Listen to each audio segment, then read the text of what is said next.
हमारी संस्कृति, हमारे संस्कार सदा रहें हमारे साथ। सब्सक्राइब करें तिलक। वैष्णो जी। यदि कोई पुरुषोत्तम वर इस संसार में है तो फिर उससे विवाह करने में क्या बाधा है? पिताश्री, इस समय हम दोनों के उद्देश्य एक से ही हैं, परंतु रास्ते अलग-अलग हैं। तो क्या ये रास्ते किसी मोड़ पर मिल नहीं सकते? कदाचित मिल भी सकते हैं। इसी आशा में मैं समुद्र तट पर तपोवन में तप करने जाना चाहती हूँ। पुत्री वैष्णो, तुम देवी हो, भविष्य में क्या चाहती हो ये तुम ही ठीक-ठीक जानती हो। बस हमें इतना बता दो कि हमें क्या करना है। हाँ पुत्री। पिताश्री, आप समुद्र तट पर जहाँ मैं बताऊंगी, आप वहाँ मेरे लिए एक तपोवन बना दीजिए। तुम्हारी इच्छा सर आंखों पर। तुम जहाँ चाहती हो तपोवन बना दिया जाएगा।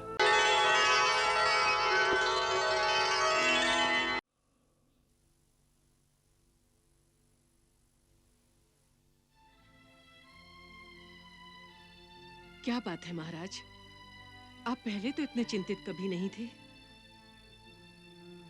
महारानी, पुत्री जब युवा अवस्था को पहुंचती है और भैरव जैसा राक्षस उसे बुरी दृष्टि से देखने लगता है तो पिता का चिंतित होना स्वाभाविक है। हाँ, परंतु इसके लिए इतनी चिंता करने की भी कोई आवश्यकता नहीं। भैरव देवी वैष्णो की इच्छा विरुद्ध कुछ नहीं कर पाएगा। नहीं महारानी, वैष्णो के माता पिता होने के नाते हम निश्चिंत हो सकते हैं, परंतु अपनी प्रजा के माता पिता होने के नाते हम कैसे निश्चिंत हो सकते हैं? महाराज, आप कहना क्या चाहते हैं? महारानी, माना कि भैरव वैष्णवी का कुछ भी बिगाड़ नहीं सकेगा, परंतु इसी कारणवश वो अपने पिता दुर्जय की भांति हमारी प्रजा पर आक्रमण करके उन्हें कष्ट देता रहेगा। हाँ, ये तो है। खिसियानी बिल्ली अपनी खिसियाट मिटाने के लिए खंभा नोचने लगती है।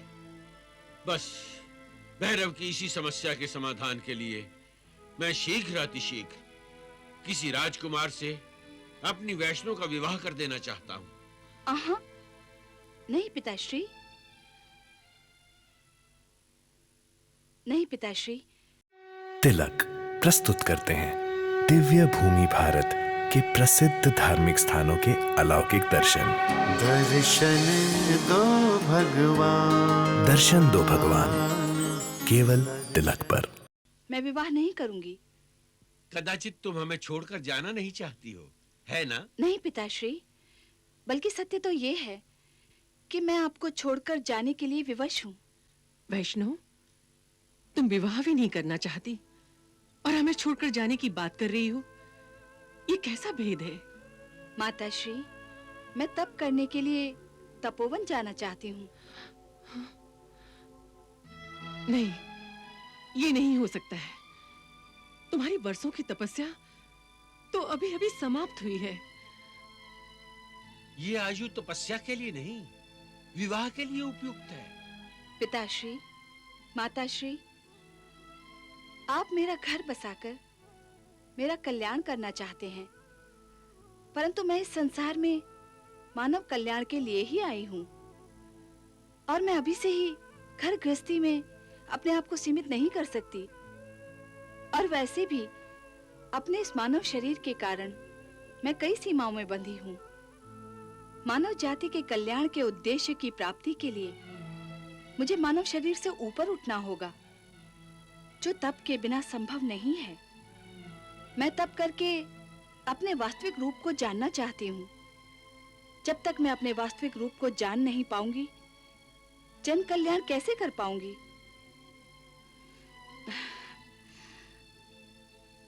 इसीलिए मेरे विवाह को भूलकर मुझे तप करने के लिए जाने दीजिए। वैष्णो, यदि तुम विवाह नहीं करोगी तो पुत्री के घर बसाने का हमारा कर्तव्य कैसे पूरा होगा?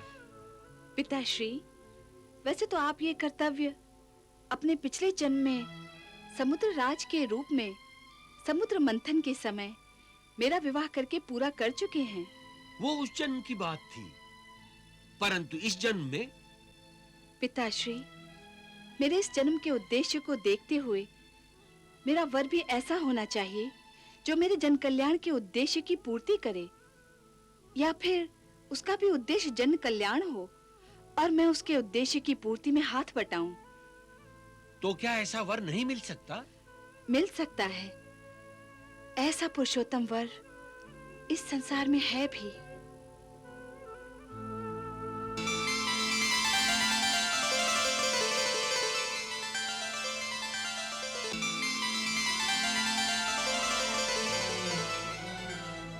वैष्णो जी, यदि कोई पुरुषोत्तम वर इस संसार में है तो फिर उससे विवाह करने में क्या बाधा है? पिताश्री, इस समय हम दोनों के उद्देश्य एक से ही हैं, परंतु रास्ते अलग-अलग हैं। तो क्या ये रास्ते किसी मोड़ पर मिल नहीं सकते? कदाचित मिल भी सकते हैं। इसी आशा में मैं समुद्र तट पर तपोवन में तप करने जाना चाहती हूँ। पुत्री वैष्णो, तुम देवी हो, भविष्य में क्या चाहती हो ये तुम ही ठीक-ठीक जानती हो। बस हमें इतना बता दो कि हमें क्या करना है। हाँ पुत्री। पिताश्री, आप समुद्र तट पर जहाँ मैं बताऊंगी, आप वहाँ मेरे लिए एक तपोवन बना दीजिए। तुम्हारी इच्छा सर आंखों पर। तुम जहाँ चाहती हो तपोवन बना दिया जाएगा।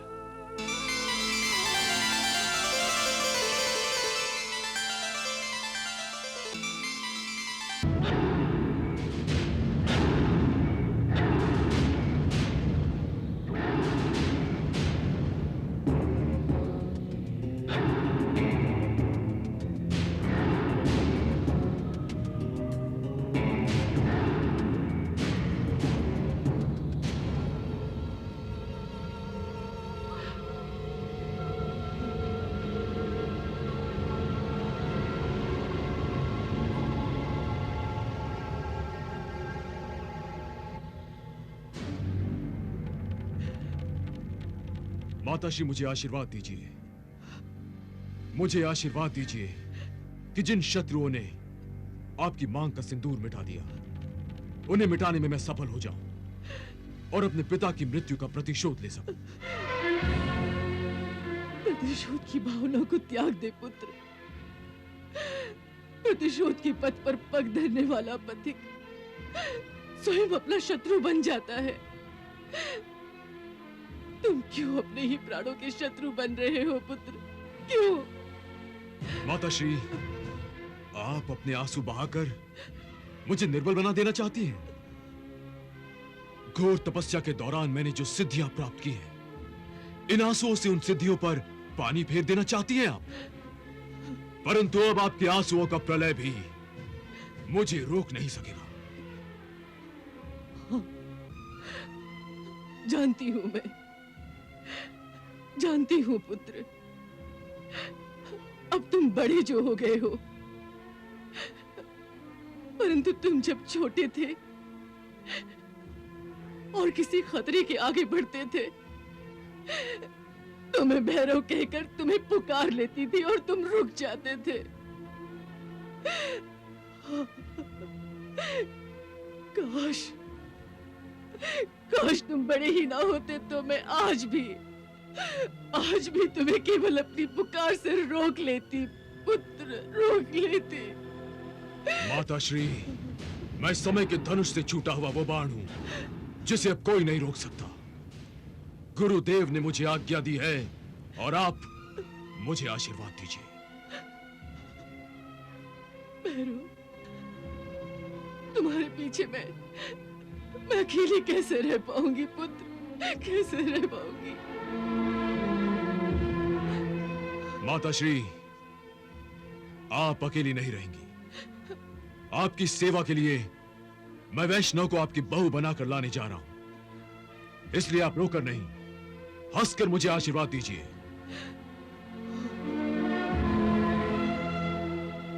मुझे आशीर्वाद दीजिए माताश्री कि मैं विजयश्री और वैष्णवी को लाकर आपके कदमों में डाल दूं।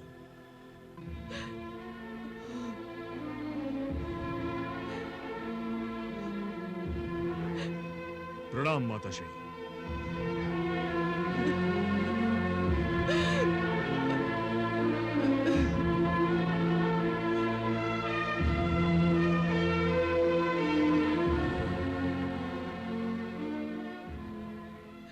हे मातेश्वरी, हे जगत माता महालक्ष्मी,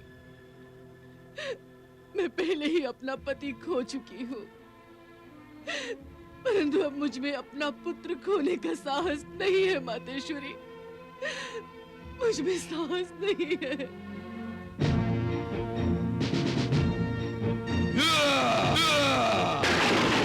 असुरराज की जय!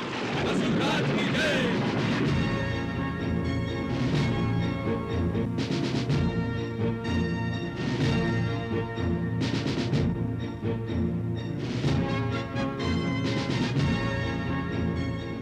आज मैं इस राज दरबार में जो सबसे महत्वपूर्ण बात सुनाना चाहता हूं, वो आप सभी के लिए चिंताजनक है।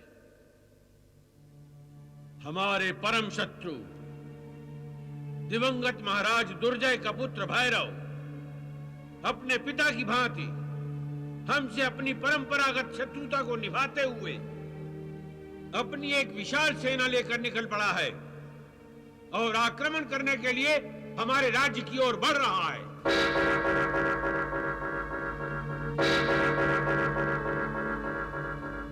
महाराज, यह सच है कि राज्य की सुरक्षा की दृष्टि से आक्रमण का समाचार चिंताजनक है, परंतु जब तक हम आपकी छत्र छाया में हैं, हमें बड़े से बड़े शत्रु और विशाल से विशाल सेना से भी डर नहीं लगता।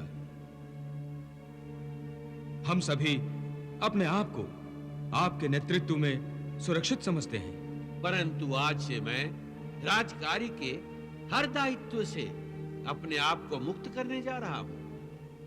मैं ये राज सिंहासन छोड़ रहा हूं। ये क्या कह रहे हैं महाराज? असुरों के आक्रमण से जो संकट उत्पन्न होने वाला है, उस संकट में हमें आपके मार्गदर्शन की अधिक आवश्यकता है। और आप हैं कि सिंहासन छोड़ने की बात कर रहे हैं? परंतु मैंने जो निर्णय लिया है वो अटल है। क्षमा करें महाराज, असुरराज भैरव के आक्रमण के समय आप यदि राज सुरक्षा के दायित्व से मुंह मोड़ेंगे तो शत्रु यही समझेंगे कि भैरव के भय से आपने शत्रु सेना का सामना करने से पहले ही पीठ दिखा दी है, मृत्यु के भय से मुंह छुपा लिया।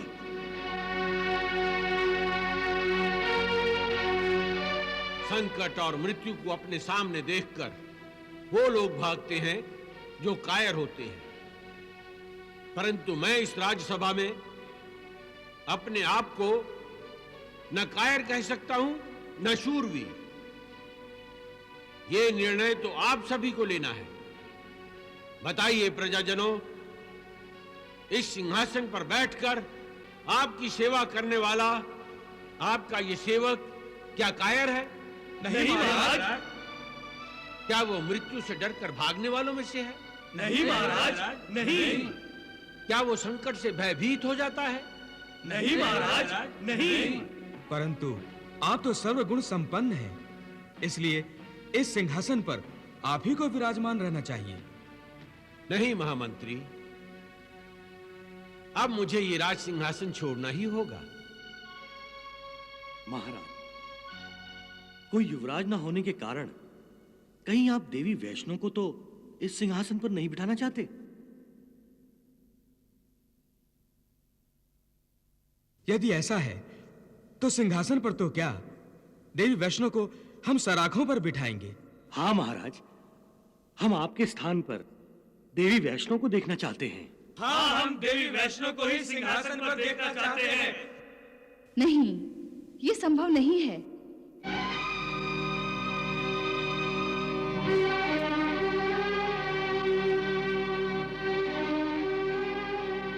मैं राज सिंहासन नहीं संभाल सकती।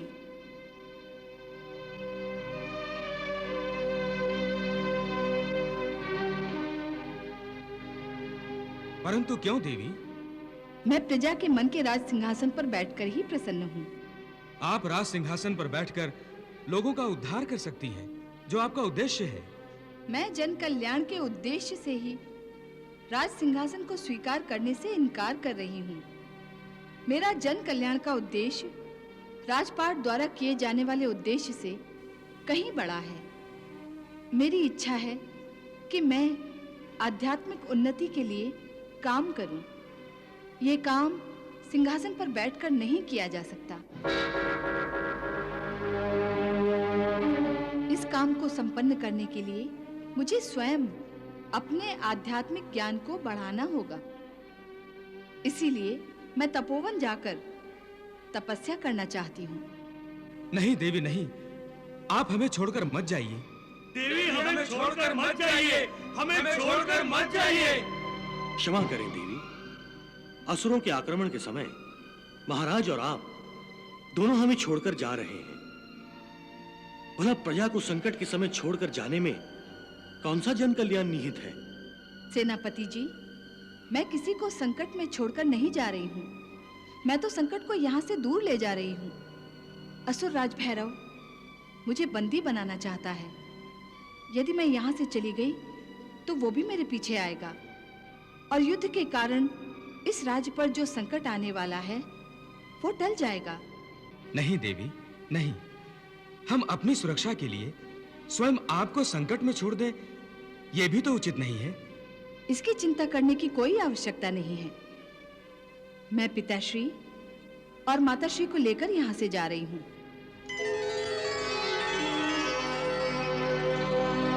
और भैरव नामी संकट का निवारण करके ही तपोवन जाऊंगी। मेरे पीछे भैरव आपका कुछ नहीं बिगाड़ सकेगा।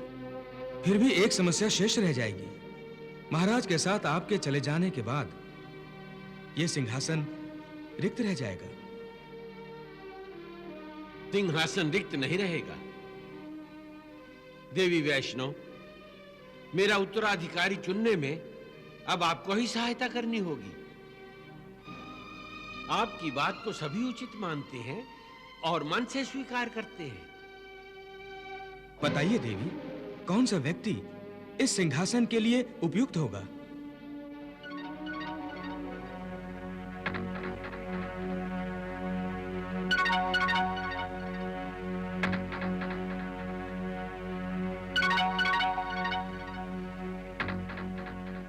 बताइए देवी। आप महामंत्री जी, आप। मैं? हाँ, आप ही सिंहासन की शोभा बढ़ाएंगी, इसलिए कि आपसे अधिक उचित और उपयुक्त व्यक्ति और कोई नहीं है। नहीं देवी नहीं, भला मैं इस कार्यभार को संभालने के लिए योग्य कैसे हो सकता हूँ? महामंत्री जी, राजकुमारी वैष्णवी का कहना अत्यंत उचित है।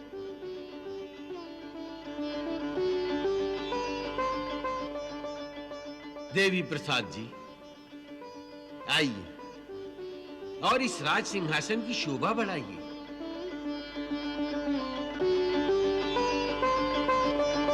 आइए।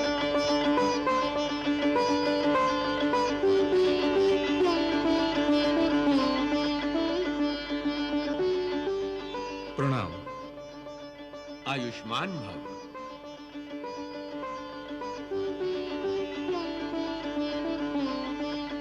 आज मैं इस भरे दरबार में इस राज का दायित्व महामंत्री देवी प्रसाद जी को सौंपता हूं। महाराज देवी प्रसाद की जय। महाराज देवी प्रसाद की जय। अब वैष्णवी और इनकी माताश्री को और मुझे जाने की आज्ञा दीजिए। महाराज, काश आप हमें छोड़कर नहीं जाते। नहीं देवी प्रसाद जी, हमें जाना ही होगा।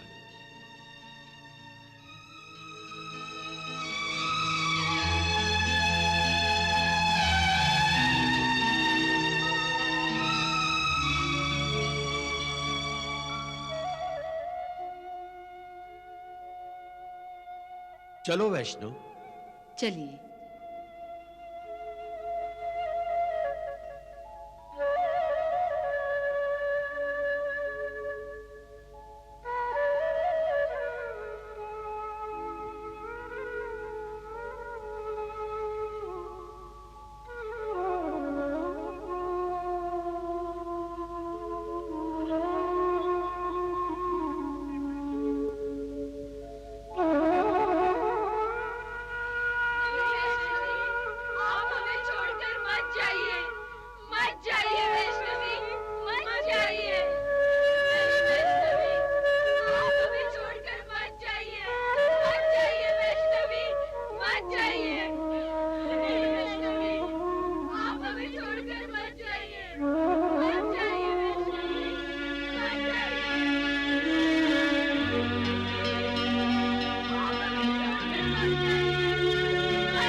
वैष्णव माँ के संग।